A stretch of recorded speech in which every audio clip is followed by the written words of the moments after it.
it's Tiff back again, and we are working in our altered book once again. The only thing that I kind of knew this morning is that I wanted to use this new crackle paste from that a friend sent me. It's Distress Crackle Paint. I knew I wanted to use that, so I'm just going in and I'm putting clear gesso down.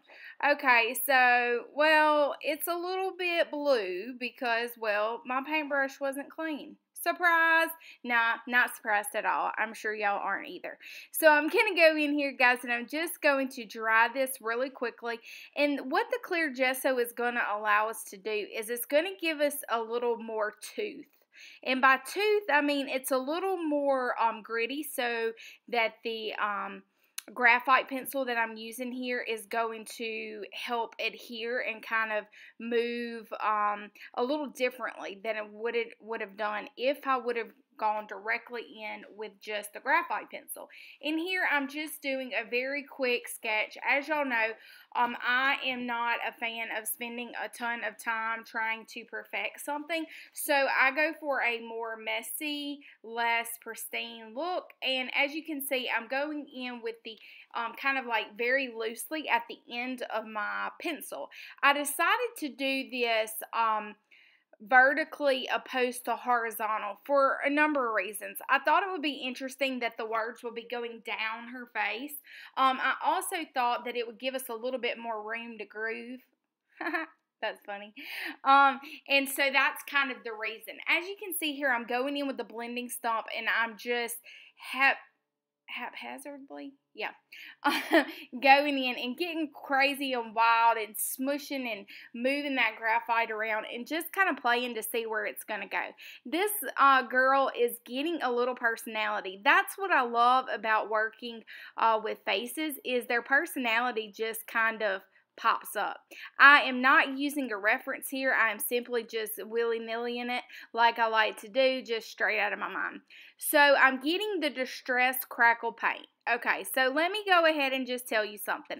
I love the fact that it has that brush directly in it. Hello, I love that. I also did not get a crackle. I think it's because I did not actually shake it up. Duh, Tiffany, you were supposed to shake it up. So we will be trying this again. But what I do love about the brush and the kind of Distress paint, it's a little bit thicker. It gave her the most amazing curly afro. Don't you think? I just love afro if I could only pull it off. Anyway, so I'm going to go in here with the Posca pen, a white paint marker, excuse me. I don't know why I like to call them pens. But I'm going to go in and I'm just going to add a few little highlights in whites of her eyes there.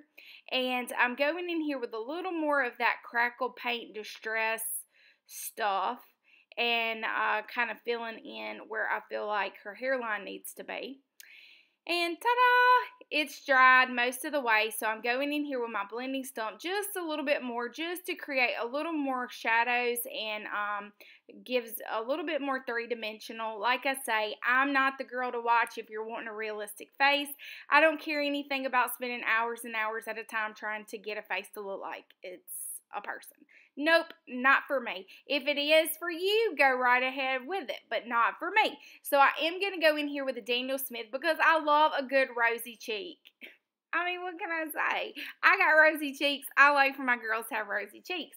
So I'm going in and just adding the, I really don't think that was Daniel Smith, actually. I'm also very terrible at labeling. I know that's so surprising, guys. I just live on the edge, you know? And so I actually think that's like a Schminke, I think it's called, watercolor that I won or something. And so I thought the girl was telling me that she just needed to keep her mouth shut. So for God's sake, girl, that's what I found in my my large print. It's called Sprig Muslin. If you follow my 100-day project, it's the same book that I used for my 100-day project, and it always comes out with the funniest things to say.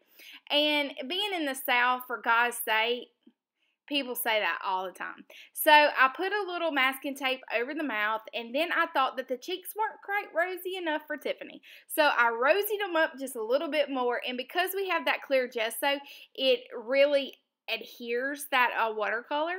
And I just brought a little highlights. Now what I did want to show you is I came up with what I was going to do with the other side of the page. And I'm not going to fill up front and back of every one. So what I wanted to do is, if you've watched any of my flip throughs, I have found where I really like to use the opposite side as kind of a reference point. So if you've ever looked, if you've been journaling for any length of time and you go back and look and you're like, what the Sam Hill did I use on that page? I don't have a freaking clue. So what I'm doing here is I'm just quickly taking a little giblet. Y'all like it when I use that word. A little sample of what I used. And then I'm just writing very quickly in my super terrible handwriting. And I'm just writing exactly what that is. So guess what, guys? If I decide that I want to go back and reference this, I want to go back and recreate this exact same thing, I know the materials that I used. Okay, so that's what I'm going to be using the opposite page for. Hope this gave you some tips, gave you some great ideas to start this week off, guys.